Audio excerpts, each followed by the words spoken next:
Hello friends, അപ്പം സുരൽ season 2 ഇപ്പം release ആയിട്ടുണ്ട്. സീസൺ 2 കണ്ടു. സീസൺ 2 ഡീസെന്റ് ആയിരുന്നു. സീസൺ 1ന്റെ വില കളയാത്തൊരു സീസൺ 2 എന്ന് വേണമെങ്കിൽ പറയാം.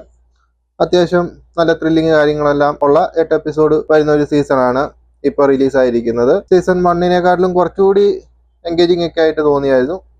ആ ഒരു ക്ലൈമാക്സിലോട്ട് വരുമ്പോഴത്തേക്കുള്ള ആ ഒരു അവരുടെ ഉത്സവത്തിന്റെ കഥയും ഈ ഒരു സിനിമയുടെ കഥയും കാര്യങ്ങളും എല്ലാം കൂടി തിങ്ക് ചെയ്യുന്നതെല്ലാം കൂടി കൊണ്ട് മൊത്തത്തിൽ എടുത്തു നോക്കുമ്പം കാണാൻ പറ്റിയൊരു സീസൺ തന്നെയാണ്. സീസൺ 1ന്റെ കണ്ടിന്യൂസ് ആണോ എന്ന് ചോദിച്ചു കഴിഞ്ഞാൽ കണ്ടിന്യൂസും ആണ്, എന്ന് കഴിഞ്ഞാൽ സെപ്പറേറ്റ് ഒരു കേസുമാണ്. എപ്പിസോഡൊക്കെ നോക്കുവാണെങ്കിൽ ഓരോ എപ്പിസോഡിന്റെയും അവസാനത്ത് ഒരു ടെസ്റ്റ് കൊണ്ടുവച്ചിട്ട് അടുത്ത എപ്പിസോഡ് കാണാനെ കൊണ്ടുള്ള ഒരു ക്യൂരിയോസിറ്റി നമുക്ക് വരുന്നുണ്ട്. കുറച്ചൊക്കെ കാര്യങ്ങൾ നമുക്ക് പ്രെഡിക്റ്റ് ആണെങ്കിലും നമുക്കറിയാം ഓരോ കേസ് നമ്മളെ ചിന്ത വലിച്ചു വിടാനുള്ള ഒരു ഇതൊക്കെയാണ് നമുക്ക് മനസ്സിലാവും. എങ്കിലും മൊത്തത്തിൽ എടുത്ത് നോക്കുമ്പോഴത്തേക്കും പെർഫോമൻസ് കാര്യങ്ങളെല്ലാം കൊണ്ട് നോക്കുമ്പോഴത്തേക്കും ആ ഇടയ്ക്ക് വെച്ചേക്കുന്ന മ്യൂസിക്കും കാര്യങ്ങളും എല്ലാം കറക്റ്റ് സ്ഥലത്ത് പ്ലേസ് ചെയ്ത് വെച്ചിരിക്കുന്നത് കൊണ്ട് കണ്ടിരിക്കുമ്പോൾ ബോറടിക്കാതെ സീസൺ 1ന്റെ വില കളയാതെ എടുത്തൊരു സീസൺ ആയിട്ടാണ് എനിക്ക് തോന്നിയത്. അതുകൊണ്ട് സീസൺ 1 കണ്ട് ഇഷ്ടപ്പെട്ടവർ എന്തായാലും തീർച്ചയായും കാണാൻ പറ്റിയ ഒരു സീസൺ കൂടിയാണിത്.